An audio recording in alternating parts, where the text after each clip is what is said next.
أعوذ بالله من الشيطان الرجيم بسم الله الرحمن الرحيم رب اشرح لي صدري ويسر لي أمري واحلل عقدة من لساني يفقهوا قولي رب زدني علما اللهم إني أسألك علما نافعا ورزقا طيبا وعملا متقبلا رب يسر ولا تعسر وتمم بالخير وبك نستعين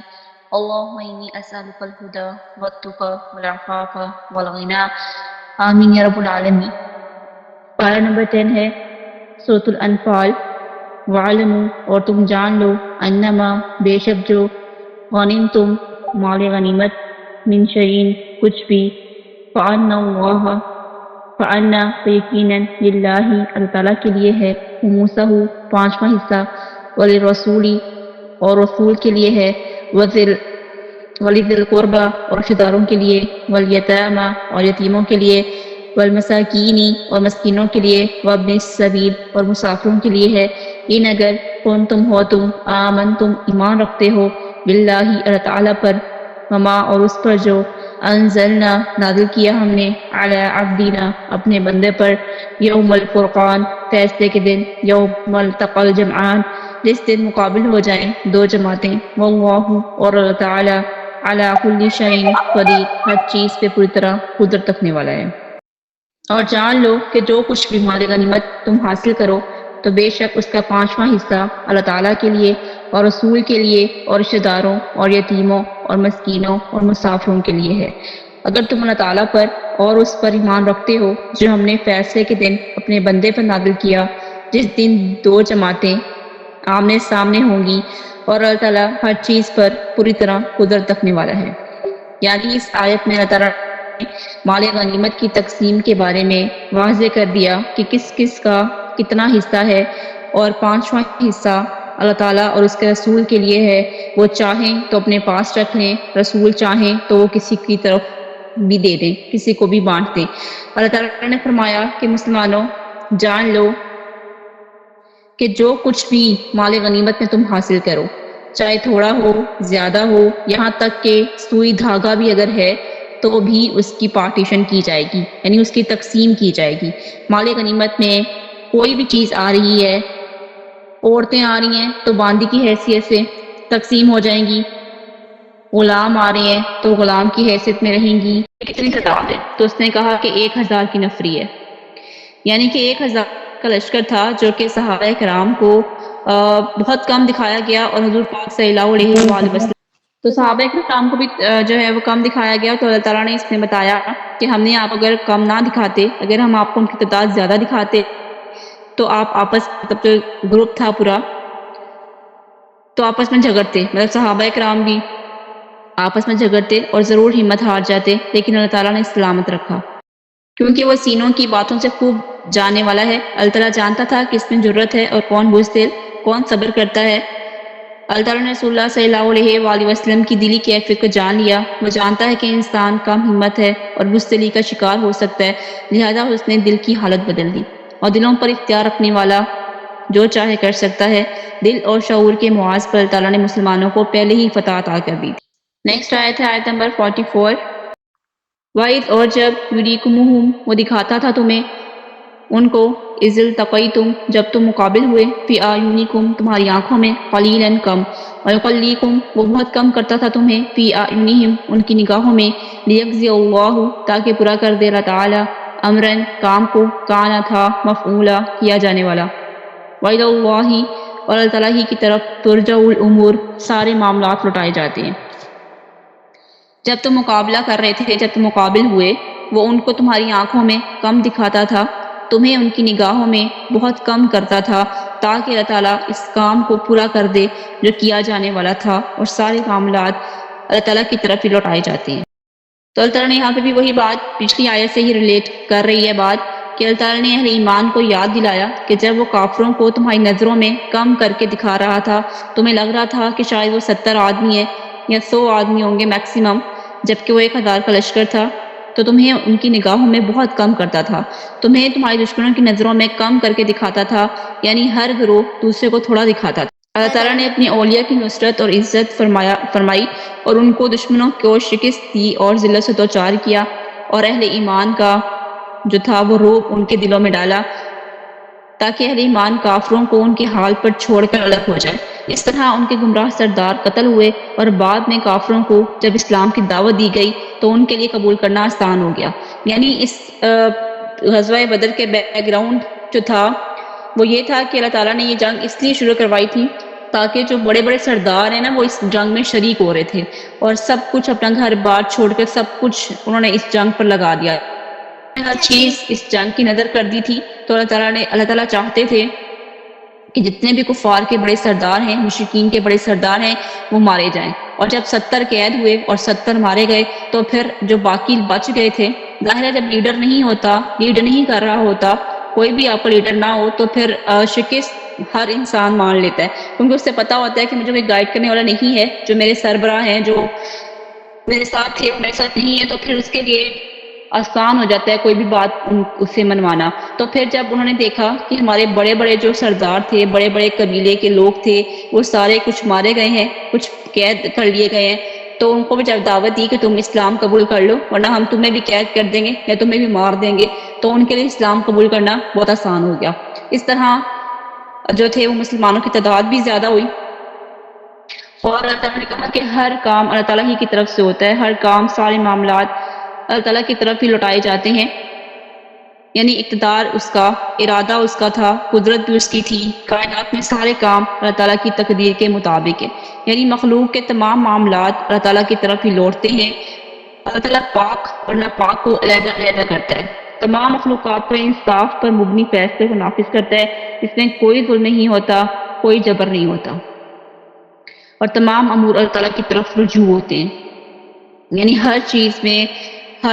میں، ہر کام میں، ہر فیصلے میں اللہ تعالیٰ کی حکمت ہوتی ہے، اور ہر چیز اللہ تعالیٰ کے حکم سے ہوتی ہے، اللہ تعالیٰ کے فیصلے سے ہوتی ہے۔ اللہ تعالیٰ نے فیصلہ کر دیا تھا کہ یہ جنگ ہونی ہے تو اس نے ہو کر ہی رہنا تھا، اس لیے اللہ تعالیٰ نے صحابہ کو پیار کیا، ان کی تعداد کم دکھا کے نبی پاک صلی اللہ علیہ وآلہ وسلم کو موٹیویشن دی، خواب میں ان کی تعداد کم دکھا کے ایون جب ان سے لڑ رہے تھے تب فرشتوں کو بھیجا تاکہ اہل ایمان مضبوط ہو جائیں، ان کے حوصلے بلند ہو جائیں اور وہ ہمت کریں، حوصلہ نہ ہاریں، ڈٹے رہیں، ثابت قدم رہیں۔ آیت نمبر 45 ہے، یا ایھا الذین آمنوا، اے لوگو جو ایمان لائے ہو، اذا جب لقیتم تم مد مقابل ہو، فئۃ کسی گروہ کے، فاثبتوا تو تم ثابت قدم رہو، واذکروا اور تم یاد کرو، اللہ اللہ تعالیٰ کو، کثیراً کثرت سے، لعلکم تاکہ تم تفلحون فلاح پاؤ۔ اے لوگوں جو ایمان لائے ہو، جب تم مد مقابل ہو کسی گروہ کے تو ثابت قدم رہو، اللہ تعالیٰ کو کثرت سے یاد کرو تاکہ تم فلاح پاؤ۔ اللہ تعالیٰ نے یہاں پر جنگ کے دوران کیا کرنا چاہیے، کیسے کرنی چاہیے، اور کیا ہم اپنا کون سا ذکر کر رہے ہوں، کیا کر رہے ہوں جنگ کے دوران، تو اللہ تعالیٰ نے اس آیت میں واضح کیا کہ جب بھی تمہارا مقابلہ ہو رہا ہو کفار کے کسی بھی گروہ سے تو سب سے پہلے ثابت قدم رہنا ہے، ڈرنا نہیں ہے، وہاں سے بھاگنا نہیں ہے، ہمت نہیں چھوڑنی، حوصلہ نہیں پست ہونے دینا، ثابت قدم رہنا ہے، اور دوسرا اللہ تعالیٰ کو یاد کرنا ہے، کثرت سے یاد کرنا ہے۔ تم جتنا اللہ تعالیٰ کو یاد کرو گے اتنی مدد آئے گی، جتنا یاد کرو گے اتنی تمہیں فلاح نصیب ہوگی۔ یعنی حضور پاک صلی اللہ علیہ وآلہ وسلم نے بھی جب غزوہ بدر میں گئے اور جب جنگ شروع ہونے والی تھی تو اللہ تعالیٰ سے رجوع کیا، دعائیں کی، انہی کی دعا کی وجہ سے اللہ تعالیٰ نے فرشتوں کا لشکر اتارا جو وہ بھی 1000 تھا اپنے گھوڑوں پر، اور صحابہ کرام نے دیکھا، سب نے دیکھا کہ فرشتے اتر رہے ہیں، اور جو ہے وہ کافی مقدار میں ان کے پاس اسلحہ بھی ہے اور گھوڑے بھی ہیں، مقابلہ کر رہے ہیں۔ یعنی اگر ہم اللہ تعالیٰ سے مدد نہ مانگیں تو کبھی بھی فلاح کامیابی ہمارا مقدر نہیں بن سکتی۔ یہ صرف جنگ کی بات نہیں ہے، یہ ہر اس میدان کی بات ہے جہاں انسان اپنے آپ سے لڑ رہا ہوتا ہے، اپنے دکھوں سے لڑ رہا ہوتا ہے، اپنے غموں سے، تکلیفوں سے، مصیبتوں سے لڑ رہا ہوتا ہے۔ وہاں پر اللہ تعالیٰ نے صرف جنگ کی بات نہیں کی، یہ سب کے لیے کہ جب بھی آپ کسی بھی مصیبت میں گرفتار ہو جائیں، کسی بھی تکلیف میں ہو جائیں، تو پھر اللہ تعالیٰ کو کثرت سے یاد کریں، کیونکہ اللہ تعالیٰ کی یاد ہی انسان کو فلاح دیتی ہے، اللہ تعالیٰ کی یاد ہی انسان کو اس غم میں ثابت قدم رکھتی ہے، وہ گمراہی کی طرف نہیں بھٹکتا، وہ اللہ تعالیٰ کو چھوڑ کر کسی اور کی طرف نہیں جاتا، وہ اللہ تعالیٰ ہی کو یاد کرتا ہے، اللہ تعالیٰ سے ہی مدد مانگتا ہے۔ اس لیے اللہ تعالیٰ نے کہا کہ ثابت قدم بھی رہو اور اللہ تعالیٰ کو کثرت سے یاد کرو۔ اگر تم فلاح حاصل کرنا چاہتے ہو، اگر تم دنیا اور آخرت میں کامیاب ہونا چاہتے ہو۔ رسول اللہ صلی اللہ علیہ وآلہ وسلم نے فرمایا مفردون سبقت لے گئے۔ صحابہ نے کہا المفردون کون ہیں؟ اے اللہ کے رسول صلی اللہ علیہ وآلہ وسلم، آپ صلی اللہ علیہ وآلہ وسلم نے فرمایا مفردون وہ ہیں جو اللہ تعالیٰ کو کثرت سے یاد کرنے والے مرد اور عورتیں ہیں۔ یہ صحیح مسلم کی حدیث ہے، اور سیدنا عبداللہ بن عوف رضی اللہ تعالی عنہ روایت کرتے ہیں کہ رسول اللہ صلی اللہ علیہ وآلہ وسلم نے ارشاد فرمایا دشمن سے مٹ بھیڑ ہونے کی تمنا نہ کرو، اللہ تعالیٰ سے عافیت کا سوال کرو، پھر جب مٹ بھیڑ ہو ہی جائے تو پھر ثابت قدم رہو، جم کر لڑو۔ صحیح بخاری کی حدیث ہے۔ یعنی کبھی بھی اس طرح کی جو ہے وہ دعائیں نہیں کرنی چاہیے کہ اللہ تعالیٰ ہمیں جو ہے وہ موقع دے کہ ہم کفار سے مقابلہ کریں، یا اللہ تعالیٰ ہمیں موقع دے ہم جہاد کریں، اللہ تعالیٰ ہمیں موقع دے کہ ہم جو ہے وہ دشمن سے لڑیں اور کفار سے لڑیں۔ اس طرح کی دعائیں نہیں مانگنی چاہیے، لیکن اگر جنگ ہو ہی جائے، کوئی اسباب کوئی موقع بن ہی جائے تو پھر ثابت قدم رہو۔ سیدنا عبداللہ بن عمر رضی اللہ تعالی عنہ سے روایت ہے کہ دشمن سے مقابلہ ہونے کی تمنا نہ کرو، اللہ تعالیٰ سے عافیت کا سوال کرو، جب تمہاری مٹ بھیڑ ہو جائے تو ثابت قدم رہو، اللہ تعالیٰ کا ذکر کثرت سے کرو، اور اگر دشمن چیخیں چلائیں تو تم خاموشی اختیار کرو۔ تو حدیث سے معلوم ہوا کہ سوال تو عافیت ہی کا کریں، جب دشمن دین سے لڑنے کا موقع آ جائے تو کمزوری نہ دکھائیں، ثابت قدم رہیں، اور اگر وہ شور کرتے بھی ہیں تو آپ نے اللہ تعالیٰ کے ذکر میں مصروف رہنا ہے۔ وہ آپ کا دھیان ہٹانے کے لیے، آپ کو جو ہے وہ تنگ کرنے کے لیے شور شرابہ کریں گے، تو لیکن آپ نے اللہ تعالیٰ کا ذکر کثرت سے کرنا ہے، خاموشی سے بھی اور دل سے بھی۔ نبی پاک صلی اللہ علیہ وآلہ وسلم نے ارشاد فرمایا 3 موقع ہیں اللہ تعالیٰ کو خاموشی محبوب ہے۔ تلاوت قرآن کے وقت مطلب خاموشی ہونی چاہیے، یہ اللہ تعالیٰ کو پسند، ہنسی مذاق چل رہا ہو مطلب اس ٹائم پہ خاموشی اللہ تعالیٰ کو محبوب ہے، پسند ہے۔ اللہ تعالیٰ نہیں پسند کرتے کہ قرآن پاک کی بات ہو رہی ہو یا قرآن پاک کی تلاوت لگی ہوئی ہو اور ہم اپنی باتوں میں مصروف ہوں، یا قتال کے وقت یعنی کہ جب میدان جنگ میں مسلمان یا اہل ایمان اترے ہوئے ہوں، دوسری طرف کفار مقابلہ کر رہے ہوں، اس ٹائم میں ہم آپس میں باتیں کریں، اس ٹائم بھی خاموشی اختیار کریں، چاہے وہ جتنا مرضی شور مچا رہے ہیں، چاہے وہ جو مرضی کر رہے ہیں، لیکن مسلمانوں کو یہ جائز نہیں ہے کہ وہ جو ہے ان کے شور میں شرکت کریں یا خود شور کریں، بس یہ خاموش رہیں۔ اور پھر جنازے کے ٹائم پہ جنازے کو دیکھ کر بھی اور جنازے کے سامنے بھی اور جس گھر میں جس جگہ میت ہو اس ٹائم بھی۔ سیدنا سہیل بن معاذ رضی اللہ تعالی عنہ اپنے والد سے روایت کرتے ہیں کہ رسول اللہ صلی اللہ علیہ وآلہ وسلم نے ارشاد فرمایا بلا شبہ نماز، روزے اور ذکر، ان سب کا ثواب فی سبیل اللہ مال خرچ کرنے کی بنسبت 700 گنا بڑھا دیا جاتا ہے۔ سنن ابو داؤد کی حدیث ہے 338 نمبر پہ۔ اور رسول اللہ صلی اللہ علیہ وآلہ وسلم نے ارشاد فرمایا کہ جس نے فی سبیل اللہ 1000 آیات پڑھ لی، اللہ تعالیٰ اسے انبیاء اور صدیقین، شہداء اور صالحین کے ساتھ لکھ دے گا۔ پھر رسول اللہ صلی اللہ علیہ وآلہ وسلم نے اپنے بعض ان ایام میں جن میں آپ صلی اللہ علیہ وآلہ وسلم کا مقابلہ دشمن سے ہوا انتظار فرمایا، یعنی لڑائی کو مؤخر فرمایا۔ لوگوں، دشمن سے ملاقات، لڑائی کی آرزو مت کرو، اللہ تعالیٰ سے عافیت سلامتی مانگو، لیکن جب ایسا موقع آ جائے کہ تمہاری دشمن سے مٹ بھیڑ ہو ہی جائے تو ثابت قدمی سے لڑو، اور یہ بات جان لو کہ جنت تلواروں کے سائے تلے ہے۔ پھر نبی پاک صلی اللہ علیہ وآلہ وسلم نے دعا فرمائی، اے کتاب یعنی قرآن مجید کے اتارنے والے، بادلوں کو چلانے والے، دشمن کے لشکروں کو شکست دینے والے، ان کو شکست فوج سے دوچار فرما، ان کے مقابلے میں ہماری مدد فرما۔ یہ صحیح بخاری کی حدیث ہے 2818 نمبر پہ۔ اب آپ یہاں دعا کرنے کا سٹائل دیکھیں، دعا کرنے کا یہی سٹائل ہونا چاہیے جو نبی پاک صلی اللہ علیہ وآلہ وسلم کیا کرتے تھے کہ جب بھی کوئی دعا مانگنی ہو، جب بھی کوئی چیز چاہیے ہو تو پہلے اللہ تعالیٰ کی تعریف کریں، اللہ تعالیٰ کی تعریف۔ ابھی نبی پاک صلی اللہ علیہ وآلہ وسلم ڈائریکٹ بھی تو دعا میں کہہ سکتے تھے کہ اے اللہ جو ہے وہ شکست دے دے ان کو، دشمن کے لشکروں کو شکست دے دے، لیکن نہیں، رسول پاک صلی اللہ علیہ وآلہ وسلم نے پہلے اللہ تعالیٰ کی تعریف کی کہ اے قرآن کو اتارنے والے، اے بادلوں کو چلانے والے، دشمن کے لشکر کو شکست دے۔ تو یہ طریقہ ہوتا ہے، یہ طریقے میں ساتھ ساتھ غور کرنا چاہیے کہ ہم کس طرح نبی پاک صلی اللہ علیہ وآلہ وسلم دعا کیا کرتے تھے اور پھر فوراً ان کی دعا قبول ہوا کرتی تھی۔ تو جو بھی چیز ہمیں چاہیے ہوتی ہے اس کے بارے میں اس صفت کا اللہ تعالیٰ کے ساتھ ذکر کریں۔ اگر ہمیں معافی چاہیے تو ہمیں یہ بات کرنی چاہیے کہ اے اللہ، اے معاف کرنے والے رب، اے معافی کو پسند کرنے والے اللہ، مجھے معاف کر دے۔ یہ بیسکلی طریقہ ہوتا ہے دعا کرنے کا۔ نیکسٹ آیت ہے آیت نمبر 46، وَأَطِيعُوا اللَّهَ، اور تم اطاعت کرو اللہ تعالیٰ کی، وَرَسُولَهُ، اس کے رسول کی، وَلَا تَنَازَعُوا، اور نہ تم آپس میں جھگڑا کرو، وَتَفْشَلُوا، اور ورنہ تم بزدل ہو جاؤ گے، وَتَذْهَبَ، اور چلی جائے گی، رِيحُكُمْ، ہوا تمہاری، وَاصْبِرُوا، اور تم صبر کرو، إِنَّ اللَّهَ، بے شک اللہ تعالیٰ، مع الصابرین، صبر کرنے والوں کے ساتھ ہے۔ اور اللہ تعالیٰ اور اس کے رسول کی اطاعت کرو، آپس میں جھگڑا نہ کرو، ورنہ تم بزدل ہو جاؤ گے، تمہاری ہوا اکڑ جائے گی، اور صبر کرو، بے شک اللہ تعالیٰ صبر کرنے والوں کے ساتھ ہے۔ یہاں اللہ تعالیٰ نے اہل ایمان سے فرمایا کہ اے ایمان والو، یعنی جو تم ایمان لائے ہو، اپنے رب اور اس کے رسول کی اطاعت کرو، جس کا وہ تمہیں حکم دیں، جس سے تمہیں روکیں اسے رک جاؤ، جس کا کرنے کے تمہیں حکم دیں وہ کرو، اور ان کے کسی حکم میں مخالفت نہ کرو۔ اللہ تعالیٰ اور اس کے رسول کی اطاعت کا مقصد یہ ہے کہ مومن میدان جنگ میں قدم رکھتے ہی سر جھکا دے،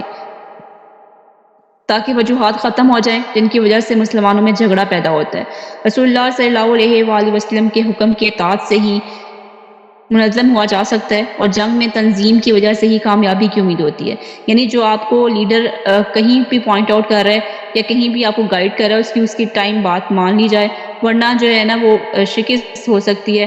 اگر آپ اس کی بات نہیں مانیں گے۔ کوئی بھی آپ کا امیر ہے، کوئی بھی آپ کو لیڈ کر رہا ہے، کوئی گائیڈ کر رہا ہے، کوئی لیڈر ہے، اس کی بات ماننا، اس کے اطاعت کرنا جو ہے نا وہ لازم ہوتی ہے، اسپیشلی جنگ میں۔ تو اللہ تعالیٰ نے یہاں پر کہا کہ اگر تم آپس میں جھگڑا کرو گے نا، یعنی جو تمہیں رسول اللہ صلی اللہ علیہ وآلہ وسلم تمہیں کہیں کہہ رہے ہیں کہ یہاں کھڑے ہو جاؤ، یا ان مورچوں کو سنبھال لو، یا ان چوکیوں میں چلے جاؤ، اور تم اعراض کرو اور آپس میں لڑنا شروع ہو جاؤ، جھگڑنا شروع ہو جاؤ کہ میں کیوں جاؤں، تم چلے جاؤ، اس طرح کرو گے اگر، تو دشمن کے بالمقابل کبھی بھی آپس میں اختلاف نہ کرنا، ورنہ تم بزدل ہو جاؤ گے۔ مطلب تم جو ہے نا وہ ہمت ہار جاؤ گے، تمہارے ارادے کمزور پڑ جائیں گے، تمہاری قوت بکھر جائے گی۔ اللہ تعالیٰ اور اس کے رسول صلی اللہ علیہ وآلہ وسلم کی اطاعت سے قوت، نصرت، غلبے اور حکومت کا جو وعدہ کیا ہے وہ اٹھا لیا جائے گا۔ اور صبر کا دامن تھامے رکھو، یعنی اللہ تعالیٰ کی اطاعت پر ثابت قدم جو ہے وہ بن کر دکھاؤ، ثابت قدم ہو کر اللہ تعالیٰ کی اطاعت کرو، اللہ تعالیٰ تمہیں فتح عطا کرے گا۔ وہ صبر کرنے والوں کے ساتھ ہے، اس لیے اس کی مدد پر بھروسہ کرو۔ اور صبر کے دو دروازے ہیں، اللہ تعالیٰ کی پسندیدہ چیزوں پر صبر کرنا، اگرچہ نفس اور بدن پر بھاری ہو، یعنی دل نہ بھی کر رہا ہو ماننے کا، لیکن پھر بھی اللہ تعالیٰ کا حکم آ جائے تو اس پر صبر کرو۔ اور اللہ تعالیٰ کی ناپسندیدہ چیزوں پر صبر کرنا، اگرچہ خواہشات اس جانب دکھیلتی ہوں۔ تو صبر کی دو فارمز ہوتی ہیں، ایک تو جو چیز اللہ تعالیٰ نے جو ہے منع کی ہے، پھر بھی اگر نفس چاہ رہا ہے تو پھر اس پر صبر کیا جائے، اسے رکا جائے۔ اور دوسرا جو چیزیں اللہ تعالیٰ کی پسندیدہ ہیں، چاہے وہ کرنے میں جتنی بھی مشکل لگ رہی ہوں، اس پر بھی صبر کریں، اور صبر کے ساتھ جو ہے وہ کر گزریں۔ جب لوگ اپنی خواہشات کی پیروی کرتے ہیں، اور جب لوگ جو ہے وہ اپنے آپ کو پریورٹیز دیتے ہیں، تو پھر جو ہے نا اختلاف شروع ہو جاتا ہے، مطلب آپس میں اختلاف شروع ہو جاتا ہے۔ تو اللہ تعالیٰ خوشنما بنا دیے لہم ان کے لیے، الشیطان شیطان نے، اعمالہم ان کے اعمال، وقال اور اس نے کہا، لا غالبہ نہیں کوئی غالب آنے والا، لکم تمہارے لیے، الیوم آج کے دن، من الناسی لوگوں میں سے، وانی اور بلا شبہ میں، جار حمایتی ہوں، لکم تمہارے لیے۔ فلما پھر جب تراتی ایک دوسرے کو دیکھا، الفیاتانی دونوں جماعتوں نے، ناقصا واپس پلٹا، علی عقیبیہ اپنی ایڑیوں پر، وقال اور وہ کہنے لگا، انی بے شک میں، بریئن بیزار ہوں، بری ہوں تم سے، منکم تم سے، انی بے شک میں، ارا دیکھ رہا ہوں، ما جو لا ترونا تم نہیں دیکھ رہے، انی بے شک میں، اخاف اللہ اللہ تعالیٰ سے ڈرتا ہوں، واللہ اور اللہ تعالیٰ، شدید العقاب سخت سزا، سخت عذاب دینے والا ہے۔ جب شیطان نے ان کے اعمال ان کے لیے خوشنما بنا دیے تھے، اور اس نے کہا، لوگوں میں آج سے تم پر کوئی غالب نہیں آنے والا، کوئی لوگوں میں سے تم پر آج غالب نہیں آنے والا، اور بلا شبہ میں تمہارا حمایتی ہوں۔ مگر جب دونوں جماعتوں نے ایک دوسرے کو دیکھا تو وہ اپنی ایڑیوں پر واپس پلٹا اور کہنے لگا، بے شک میں تم سے بیزار ہوں، میں واقعی وہ کچھ دیکھ رہا ہوں جو تم نہیں دیکھ رہے، یقیناً میں اللہ تعالیٰ سے ڈرتا ہوں اور اللہ تعالیٰ بہت سخت عذاب دینے والا ہے۔ شیطان نے ان کے اعمال انہیں خوشنما بنا کر دکھائے، یعنی انہیں دھوکے میں ڈال دیا کہ ان تمہاری نیک ارادے ہیں۔ عرب میں تمہارا لوہا منوانا چاہتا ہوں، دنیا کی کوئی طاقت تمہیں ہرا نہیں سکتی، میدان تمہارے ہاتھ رہے گا۔ مطلب جب مسلمان آ رہے ہیں وہ تعداد میں بہت کم ہے، تمہارا کچھ بھی بگاڑ نہیں سکتے۔ تمہارے پاس تمہاری تعداد ہے، تمہاری طاقت ہے، تمہاری قوت ہے، تمہارا اسلحہ ہے، تمہاری جنگجو ہیں، ہر اعتبار سے تم اتنی قوت والی قوم ہو کہ کوئی بھی تمہارے مقابلے میں ٹھہر نہیں سکتا۔ کامیابی تمہاری ہی ہے، کامیابی تمہارے قدم چومے گی، میں تمہارا حمایتی ہوں۔ یہ ابلیس نے کہا تھا، ایک شخص کی شکل میں آیا تھا اور قریش کے پاس گیا اور اس نے ان کو یہ ساری کہانی سنائی کہ تم ڈرو مت اور تم جہاد کے لیے مطلب جنگ کے لیے نکل پڑو۔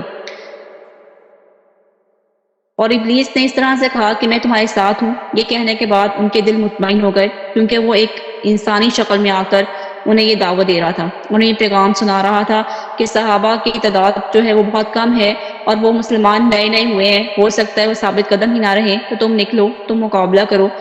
تم جاؤ، تم لڑو اور تم دیکھنا کہ تم ہی کامیاب ہوگے۔ کوئی جماعت تمہارے سامنے ٹک نہیں سکتی، تمہیں ہمیشہ فتح ہوئی ہے، تمہیں آگے بھی فتح ہوگی، اور تم جب بھی جاؤ گے تو واپس بہت سارا مال لے کر واپسی ہوگی۔ ابلیس جو تھا وہ ایک شکل میں آیا تھا، قریش کو جا کے اس نے یہ ان کے اعمال خوشنما بنا دیا کہ تم بہت اچھا کرنے والے ہو اور تم مسلمانوں کو ختم کر دو، ان کو سوائے ہستی سے مٹا دو، وہ بہت کم ہے تعداد میں، ختم کر دو تاکہ اسلام کا نام لینے والا کوئی نہ ہو، اسلام جو ہے وہ مغلوب ہو جائے، اسلام کا روب اور ہمارا روب اور ہمارا دبدبہ ہو۔ اس طرح کے خوشنما واقعات سنائے ان کو، اس کی وجہ سے وہ سب کے سب سردار، بڑے بڑے سردار جو تھے وہ تیار ہو گئے جنگ کے لیے۔ اور جب وہ جنگ کے لیے تیار ہوئے تو پھر جب وہ میدان جنگ میں اترے تو جب شیطان نے، اسی ابلیس نے جو ان کو دھوکہ دے کر آیا ہوا تھا، اس نے دیکھا کہ اللہ تعالیٰ نے مسلمانوں کی مدد کے لیے فرشتے اتار دیے۔ اس نے دیکھا کہ جب جبرائیل علیہ السلام فرشتوں کی صف بندی کر رہے ہیں تو خوف زدہ ہو کے بھاگا اور ان کو جا کے کہتا، انہیں قریش کو، کہ بے شک میں تم سے بیزار ہوں، میں وہ چیز دیکھ رہا ہوں جو تم نہیں دیکھ رہے۔ دیکھو میں تو اللہ تعالیٰ سے ڈرتا ہوں، جو میں نے تمہارے ساتھ وعدہ کیا تھا وہ سچا نہیں تھا، میں نے جو تم سے وعدہ کیا تھا تو میں نے تم سے خلاف ورزی کی، میرا تم پر کوئی غلبہ نہ تھا سوائے اس کے کہ میں نے تمہیں بلایا، تم نے میرا کہا مان لیا، چنانچہ مجھے ملامت نہ کرو اور خود ہی کو ملامت کرو، میں تمہاری فریاد رسی کرنے والا نہیں ہوں اور تم میری فریاد رسی کرنے والے نہیں ہو۔ یقیناً میں بالکل انکار کرتا ہوں کہ اس سے پہلے تم نے مجھے شریک بنایا تھا، ظالموں کے لیے یقیناً دردناک عذاب ہے۔ سورۃ ابراہیم کے الفاظ ہیں کہ جب شیطان نے یعنی ابلیس نے جب دیکھا کہ حضرت جبرائیل علیہ السلام کافی تعداد میں لے کر آ رہے ہیں غزوہ بدر میں، فرشتوں کو اتار رہے ہیں جنگ کا مقابلہ کرنے کے لیے، تو فوراً اپنی بات سے پھر گیا اور اسی شکل میں واپس گیا، اور اپنی شکل میں واپس ایک شخص تھا، اس کی شکل اس نے روپ دھارا ہوا تھا، اور اپنی اسی مشرکین کے فوج کے پاس گیا اور اللہ تعالیٰ نے اس کی وہ ساری جو اس نے بیان ان کو سنایا، جو اس نے الفاظ ادا کیے، اللہ تعالیٰ نے سارے ہمیں سورۃ ابراہیم میں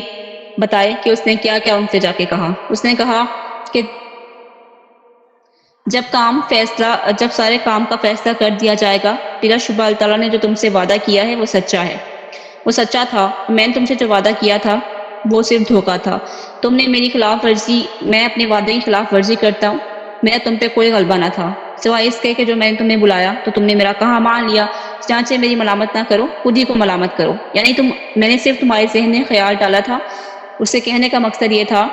ابلیس سے کہنے کا مقصد یہ تھا کہ میں نے صرف تمہیں ایک سجیشن دیا تھا، ایک خیال تمہارے ذہن میں ڈالا تھا، تم نے میری پیروی کی، تم میرے پیچھے چلے، تو اب تم مجھے ملامت نہ کرو، تم اپنے آپ کو ہی ملامت کرو کہ تم کیوں اٹھ کے میرے پیچھے لگ کر اس میدان میں اتر آئے ہو جہاں پہ اللہ تعالیٰ نے فرشتوں کے ذریعے مسلمانوں کی مدد شروع کر دی ہے، اور اب تم سب کے سب تباہ ہو جاؤ گے اور تم سب کے سب مغلوب ہو جاؤ گے۔ پھر اللہ تعالیٰ فرماتے ہیں سورۃ الحشر میں کہ جیسے شیطان کی مثال ہے کہ جب اس نے انسان سے کہا کفر کر، پھر جب اس نے کفر کیا تو اس نے کہا میں تو اس سے لا تعلق ہوں، یقیناً میں اللہ تعالیٰ سے ڈرتا ہوں جو تمام جہانوں کا رب ہے، چنانچہ ان دونوں کا انجام یہ ہے، یقیناً دونوں ہمیشہ آگ میں رہنے والے ہیں اور ظالموں کو یہی سزا ہے۔ اور پھر آگے سے ان کو جا کے کیا کہتا ہے، مطلب شیطان کو بھی اللہ تعالیٰ کا ڈر ہے۔ آپ اس چیز کا اندازہ لگائیں کہ ایک انسان کو اللہ تعالیٰ کا ڈر نہیں ہے، ایک انسان سے وہ اللہ تعالیٰ کا ڈر خوف اس کے دل سے نکال دیتا ہے، جبکہ شیطان کو بھی اللہ تعالیٰ کا خوف ہے، شیطان کو بھی اللہ تعالیٰ کا ڈر ہے۔ اور جب اس نے دیکھا کہ فوجیں اتر رہی ہیں اور یہ تو مارے گئے، مشرکین مارے گئے، تو پھر کہتا ہے کہ یقیناً میں اللہ تعالیٰ سے ڈرتا ہوں، انی خوف اللہ، کہ میں تو اللہ تعالیٰ سے ڈر گیا ہوں، میں اللہ تعالیٰ سے ڈرتا ہوں، ایسا نہ ہو آخرت سے پہلے مجھے پکڑ لیا جائے، مجھے دنیا میں ہی اللہ تعالیٰ عذاب نہ دے دے، میں ڈر گیا ہوں، میں واپس جا رہا ہوں، تم لوگ لڑو مرو جو مرضی کرو، میرا صرف ایک خیال تھا، میں نے اس کا اظہار کیا اور تم نے مان لیا، تم نہ مانتے، تم میرے پیچھے نہ چلتے، تم نے کیوں میری بات مانی، اب بھگتو۔ اور وہ ظالموں کے ساتھ بھی اسی طرح ہی کرتا ہے، اور جو شرک کر رہے ہیں ان کے ساتھ بھی اسی طرح ہی کرتا ہے، ان کو صرف خیال دیتا ہے کہ اس انسان کے علاوہ تمہارا کوئی نہیں ہے، اس انسان سے مانگو، اس کے سے جا کے اپنے دکھ درد شیئر کرو، اس سے جا کے جو ہے اپنی فریاد سناؤ، اس سے مدد مانگو۔ وہ انسانوں کے ذہن میں بھی یہ خیال پیدا کرتا ہے اور پھر انسان شرک کی طرف چل پڑتا ہے، اور پھر وہ شرک میں اتنا ڈوب جاتا ہے، اور پھر شیطان کہتا ہے کہ دیکھو بھائی، میں تو صرف تمہیں خیال دیا تھا، تم میرے پیچھے لگ گئے، تم نہ لگتے، جب تمہارے پاس تمہارا رب تھا، جب تمہارے پاس تمہارا اللہ تھا جس نے ہر چیز کا فیصلہ کرنا ہے، جس نے نفع و نقصان کا فیصلہ کرنا ہے، تمہیں چاہیے تھا کہ اپنے رب سے مدد مانگتے، تمہیں چاہیے تھا کہ اپنے رب کو اپنا غم دکھ درد بتاتے، تمہیں چاہیے تھا کہ اپنے رب سے امید رکھتے، تمہیں چاہیے تھا کہ اپنے رب سے ڈرتے، میں تو اللہ تعالیٰ سے ڈرتا ہوں۔ مطلب شیطان بھی یہ کہہ دیتا ہے اینڈ پہ کہ میں تم سے لا تعلق ہوں، میں اللہ تعالیٰ سے ڈرتا ہوں، میں جا رہا ہوں، میں اپنے وعدے کے خلاف بھی کرتا ہوں، میرا وعدہ ہمیشہ جھوٹا ہے، میں تمہیں دھوکہ دیا، اللہ کا وعدہ سچا ہے اور اللہ کا وعدہ پورا ہونے والا ہے۔ یعنی یہ ہمیشہ ذہن میں خیال رکھیں، اور یہ بہت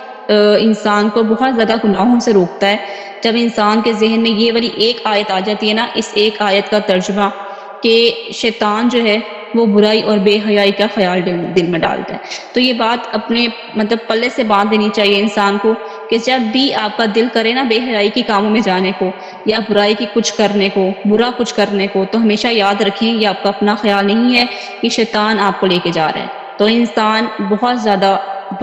مطلب 70-80% تک اپنے آپ کو کنٹرول کر لیتا ہے صرف یہ سمجھ کے کہ یہ میرا خیال نہیں ہے، یہ میں نہیں چاہتی، یہ شیطان چاہتا ہے، یہ میں نہیں کر رہی، شیطان کروانا چاہتا ہے، تو انسان رک جاتا ہے۔ اگر میں اپنا ایکسپیرینس شیئر کروں تو مجھے کبھی نہیں پتہ چلتا تھا کہ جو کام یا جو خیال مجھے آ رہا ہے یہ میرا اپنا ہے یا شیطان کی طرف سے ہے یا اللہ کی طرف سے ہے۔ تو جب میں نے پھر قرآن پاک پڑھا اور پھر میں نے اس میں یہ آیت دیکھی کہ ان اللہ فاحشۃ، جو شیطان ہے وہ ہمیشہ جو ہے نا فاحشہ کاموں کی طرف اور برائی اور بے حیائی کے کاموں کی طرف جو ہے وہ آپ کو لے کے جاتا ہے، اور جو خیال نیکی کا آتا ہے وہ اللہ کی طرف سے ہوتا ہے، مطلب اور جو ان دونوں کے مڈ میں ہوتا ہے وہ آپ کا اپنا خیال ہوتا ہے، یعنی جو نہ نیکی کے کام میں آ رہا ہو نہ برائی کے کام میں آ رہا ہو وہ آپ کا اپنا خیال ہوتا ہے، لیکن اس کے علاوہ جتنے بھی خیالات ہیں برائی کے بے حیائی کے شیطان آپ کے ذہن میں ڈالتا ہے اور پھر آپ اس پر امپلیمنٹ کر جاتے ہیں، اور جب آپ امپلیمنٹ کرتے ہیں تو شیطان کہتا ہے کہ بھائی میرا کام تھا خیال لانا، تم نے کر لیا، اب میں تم سے بے تعلق ہوں، میرا تم سے کوئی تعلق نہیں ہے، تمہیں بھی اس راہ پہ لگانا تھا، تم اس راہ پہ چل پڑے ہو، اب تم جانو تمہارا رب جانے، میں تو اللہ تعالیٰ سے ڈرتا ہوں، اور وہ یہ کہہ کے وہ نکل جاتا ہے۔ اور انسان کو جو گناہ لذت بن کر نظر آ رہے ہوتے ہیں، جب ان کی لذتیں ختم ہوتی ہیں نا پھر انسان کو یاد آتا ہے کہ میں نے کیا کیا، اور پھر اس ٹائم پہ شیطان چلا جاتا ہے، اس وجہ سے گناہ کی لذت ختم ہو جاتی ہے۔ شروع میں جو گناہ کی لذت بہت لگ رہی ہوتی ہے نا، چلیں سن لی نہیں، تھوڑا سا میوزک ہی ہے سن لیتے ہیں تھوڑا سا، وہ شیطان کا خیال ہوتا ہے کہ سن لو کوئی بات نہیں، ساری دنیا سنتی ہے تم بھی سن لو، پوری دنیا یہ کام کر رہی ہے تم بھی یہ کام کر لو، کیا ہو جائے گا۔ پھر جب کر لیتے ہیں تو پھر شیطان وہاں سے چلا جاتا ہے اور پھر اس گناہ کی لذت ختم ہو جاتی ہے، کیونکہ جیسے ہی موو آن کرتا ہے تو پھر ہمیں اس گناہ سے باہر ہمیں کیفیت ہماری بدل جاتی ہے، ہمیں اس گناہ میں رہنے کا بھی مزہ نہیں آ رہا ہوتا، گناہ کی لذت ختم ہو جاتی ہے کیونکہ شیطان وہاں سے چلا جاتا ہے، وہ لا تعلقی کا اظہار کر دیتا ہے اور انسان اسی میں ڈوبا رہتا ہے۔ اور یہی اللہ تعالیٰ نے یہاں ایگزامپل دی ہے اسی آیت میں، بڑی خوبصورت اللہ تعالیٰ نے بتایا ہے سورۃ الحشر کی آیات میں کہ شیطان کی مثال ایسی ہے کہ اس نے انسان سے کہا کہ کفر کر، پھر جب اس نے کفر کیا تو اس نے کہا میں تجھ سے لا تعلق ہوں، یقیناً میں اللہ تعالیٰ سے ڈرتا ہوں تو تمام جہانوں کا رب ہے۔ پھر اللہ تعالیٰ نے کہا کہ وہ تو یہ کہہ کے نکل گیا، خیر وہ نکل نہیں سکتا، اینڈ تو اس کا جہنمی ہے، لیکن اس ٹائم پہ وہ خیال سے باہر نکل جاتا ہے، اور پھر اللہ تعالیٰ فرماتے ہیں کہ ان دونوں کا انجام یہ ہے کہ دونوں ہمیشہ آگ میں رہنے والے ہیں اور ظالموں کی یہی سزا ہے۔ اللہ تعالیٰ ہم سب کی حفاظت کرے، اللہ تعالیٰ ہمیں ہدایت دیے رکھے، اللہ تعالیٰ ہمیں شیطان سے محفوظ رکھے، اور اللہ تعالیٰ جو ہے نا وہ ہمیں کبھی بھی شرک میں، کبھی گمراہی میں، کبھی کفر میں مبتلا نہ کرے۔ آمین ثم آمین۔ ہمیں پتہ بھی نہیں لگتا کہ ہم کس ٹائم گمراہی میں بھٹک جاتے ہیں، کس ٹائم شرک کر بیٹھتے ہیں۔ اللہ تعالیٰ ہمیں بچائے۔ لاسٹ آیت ہے آیت نمبر 49۔ اس جب یقولو کہہ رہے تھے المنافقون منافق، والذین اور وہ لوگ فی قلوبہم جن کے دلوں میں مرض ایک بیماری تھی، غرہ دھوکہ دیا، ہؤلاء ان لوگوں کو دینہم ان کے دین نے، ومن یتوکل اور جو بھروسہ کرے علی اللہ اللہ تعالیٰ پر، فإن اللہ تو بے شک اللہ تعالیٰ عزیز سب پر غالب، حکیم کمال حکمت والا ہے۔ جب منافق اور وہ لوگ جن لوگوں کے دلوں میں ایک بیماری تھی کہہ رہے تھے کہ ان لوگوں کو ان کے دین نے دھوکہ دیا، اور جو بھی اللہ تعالیٰ پر بھروسہ کرے گا تو یقیناً اللہ تعالیٰ سب پر غالب کمال حکمت والا ہے۔ یہ قریش کی ایک جماعت تھی، اور کچھ لوگ تھے جو قریش کے ساتھ تھے، اور مسلمانوں کی حالت دیکھ کر کہنے لگے یہ لوگ تو صرف مذہبی مجنون ہیں، یعنی کہ مسلمانوں کا ایمان اتنا سٹرونگ تھا، تو پھر وہ کہہ رہے تھے کہ اتنا صحابہ کرام کو جو ایمان تھا وہ اتنا سیریس لیتے تھے، دین کو اتنا سیریس لیتے تھے، نبی پاک صلی اللہ علیہ وآلہ وسلم کی سنت کو، حدیث کو، اس پر عمل کرتے تھے۔ تو جو مشرکین تھے وہ یہ کہتے تھے کہ یہ مذہبی مجنون ہے، ورنہ مٹھی بھر بے ہتھیار آدمی اتنی ٹڈی دل و شان و شوکت والی فوجوں کے سامنے کیوں کھڑا ہو۔ مطلب وہ کہتے تھے کہ یہ پاگل ہو گئے ہیں، اتنی کم ان کی تعداد ہے، مطلب ہماری اتنی زیادہ تعداد ہے، یعنی وہ یہ تشبیہ دیتے تھے کہ جیسے ایک ہاتھی ہے وہ چونٹی سے مقابلہ کر رہا ہے، تو ان کے دین نے ان کو پاگل کر دیا ہے، یہ دین پر اتنا بھروسہ کرنے لگ گئے ہیں، اسلام کو اتنا سمجھنے لگ گئے ہیں کہ اتنی چھوٹی سی جماعت، ایک ہاتھی جتنی جماعت کی جو ہے وہ مقابلے کے لیے کھڑی ہو گئی ہے۔ وہ لوگ جن کے دلوں میں ایک بیماری تھی، یعنی جن کے دلوں میں اسلام کے بارے میں شک تھا، ان کا صحیح یقین نہیں تھا، اور نہ ان کے سینے اسلام کے لیے کھلے تھے۔ جب مومن اپنی تعداد کی قلت کے باوجود کافروں کے بڑے بڑے لشکر سے مقابلے کے لیے نکلے تو کمزور ایمان والے جن کے دلوں میں شک و شبہات تھے اہل ایمان سے کہنے لگے ان کے دین نے انہیں ہلاکت اور تباہی تک پہنچا دیا، یہ مذہبی جنون ہے، انہیں ان کا جنون موت کی وادی میں کھینچ لایا ہے، اس دین پر یہ کار بند ہے، اس دین نے انہیں اس ہلاکت انگیز مقام پر پہنچا دیا، اس کا مقابلہ کرنے کی ان میں طاقت نہیں ہے۔ یہ بات وہ اہل ایمان کو حقیر اور کم عقل سمجھتے ہوئے کہتے تھے، اور ابو جہل نے ایک کیلے سے، مطلب ایک پہاڑ پہ کھڑے ہو کے رسول اللہ صلی اللہ علیہ وآلہ وسلم اور مسلمانوں کو حقارت کی نگاہ سے جھانک کر کہا، اللہ تعالیٰ کی قسم آج کے بعد روئے زمین پر اللہ تعالیٰ کی عبادت نہیں کی جائے گی، اور یہ دین ایک دن مٹ جائے گا۔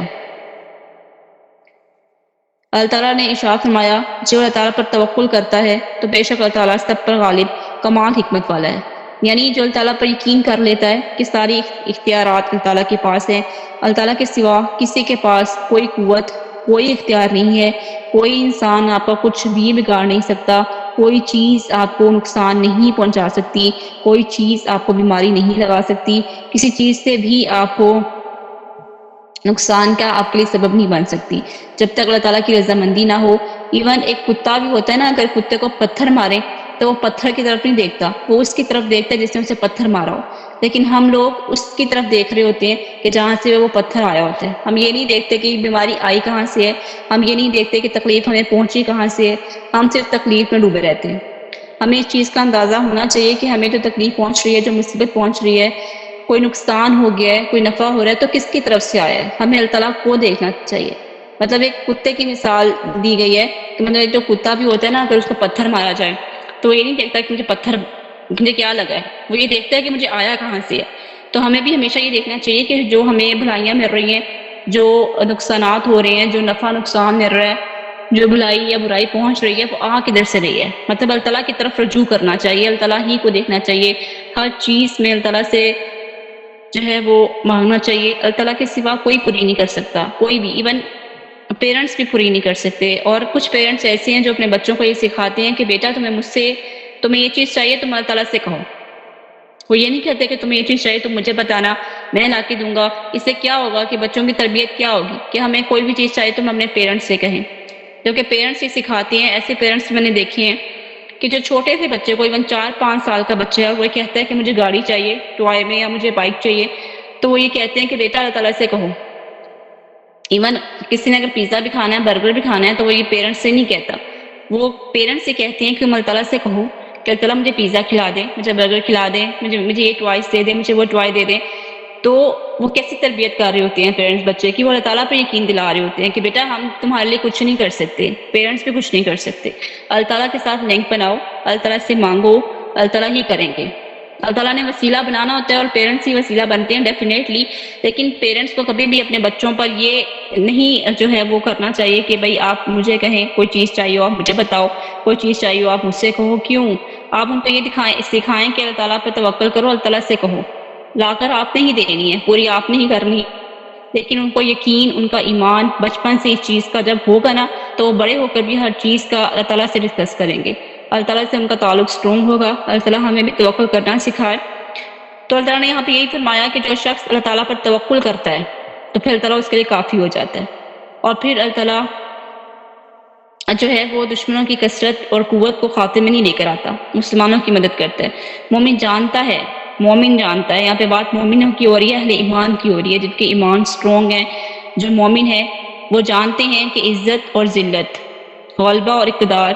حکومت اور سلطنت اللہ تعالیٰ کے اختیار میں۔ اگر پوری دنیا کے لوگ مل کر اسے نفع پہنچانا چاہیں تو کوئی اسے نفع نہیں پہنچا سکتے، اگر پوری دنیا کے لوگ اسے مل کر نقصان پہنچانا چاہیں تو کوئی اسے نقصان نہیں پہنچا سکتے مگر وہی جو اس کی تقدیر میں لکھ دیا گیا، جو اللہ کی طرف سے ہوگا وہی ہونا ہے۔ اور مومن کو یقین ہوتا ہے کہ وہ حق پر ہے، اور غلبہ اللہ والوں کا ہی ہوتا ہے کیونکہ وہ غلبے کے حقدار ہوتے ہیں۔ اور مومن یہ بھی جانتا ہے کہ کوئی اللہ تعالیٰ پر غالب نہیں آ سکتا، اس پر توکل کرنے والا کبھی ذلیل نہیں ہو سکتا۔ اور مومن یہ بھی جانتا ہے کہ جو اللہ تعالیٰ پر اعتماد کرتا ہے وہ اس کی مدد فرماتا ہے، جو اس پر توکل کرتا ہے، بھروسہ کر لیتا ہے، کبھی اللہ تعالیٰ اس کو تنہا نہیں چھوڑتا، کبھی ذلیل نہیں ہونے دیتا، کیونکہ اللہ تعالیٰ سب پر غالب ہے، کمال حکمت والا ہے۔ اور اللہ تعالیٰ کی حکمت ہم سوچ بھی نہیں سکتے کہ اللہ تعالیٰ کی حکمت کہاں کہاں اور کیسے کیسے ہمارے لیے جو ہے فائدہ مند ثابت ہوتی ہے۔ ہمیں اس ٹائم کے اور اللہ تعالیٰ کے کچھ فیصلے ناقابل یقین لگ رہے ہوتے ہیں، مطلب ہم اس کو ایکسیپٹ بھی نہیں کر پاتے، لیکن اس میں اللہ تعالیٰ کی بہت بڑی حکمت چھپی ہوئی ہوتی ہے، بہت بڑی اس کے پیچھے جو ہے نا ہمارے لیے پروٹیکشن ہوتی ہے، لیکن اس چیز کو ہم اس ٹائم پہ فیس نہیں کرتے، کچھ دیر کے بعد جا کے ہمیں احساس ہوتا ہے، اللہ تعالیٰ ہی ہمیں ریئلائز کرواتے ہیں کہ اگر یہ چیز تمہیں پہلے مل جاتی یا یہ چیز تمہیں میں ملتی، اگر تمہارے ساتھ یہ نہ ہوا ہوتا تو تمہارا کتنا بڑا جو ہے وہ نقصان ہوا جاتا۔ تو اللہ تعالیٰ کبھی بھی اپنے بندے کا نقصان نہیں چاہتے، اسپیشلی اس انسان کا جو اللہ تعالیٰ پہ توکل کرتا ہے، جو بھروسہ کرتا ہے۔ اللہ تعالیٰ ہمیں بھی توکل کرنا سکھائے اور اللہ تعالیٰ ہمارے لیے کافی ہو جائے، اللہ تعالیٰ ہم سب کا حامی و ناصر ہو، اللہ تعالیٰ ہم سب کے لیے رحمت کے دروازے کھول دے، اللہ تعالیٰ ہمیں شیطان سے بچائے، اللہ تعالیٰ ہمیں ہدایت دیے رکھے اور ایمان ہی کی طاقت، ایمان ہی لے کر اس دنیا سے رخصت ہوں، اور مریں تو مسلمان ہی مریں۔ اور یہی نصیحت اللہ تعالیٰ نے اپنے قرآن پاک کی ایک آیت میں کی تھی کہ جب مرنا تو مسلمان ہی مرنا۔ تو اللہ تعالیٰ ہم سب کو مارے تو مسلمان ہی مریں، اللہ تعالیٰ کے فرما بردار ہو کے اس دنیا سے جائیں، اور اللہ تعالیٰ سے جب ملیں تو ایک اچھے خوشگوار موڈ میں ملیں، اس ٹائم یہ نہ ہو کہ ہم نظریں جھکا کے کھڑے ہوئے ہوں اور مجرم بن کے کھڑے ہوئے ہوں۔ اللہ تعالیٰ ہمیں ایسی موت نصیب کرے کہ ہماری موت ہماری زندگی کا سب سے خوبصورت ترین دن ہو۔ آمین۔ سبحانک اللہم و بحمدک، نشہد ان لا الہ الا انت، نستغفرک و نتوب الیک۔ ربنا آتنا فی الدنیا حسنۃ وفی الآخرۃ حسنۃ وقنا عذاب النار وقنا عذاب القبر وقنا عذاب الحشر وقنا عذاب المیزان۔ السلام علیکم ورحمۃ اللہ وبرکاتہ۔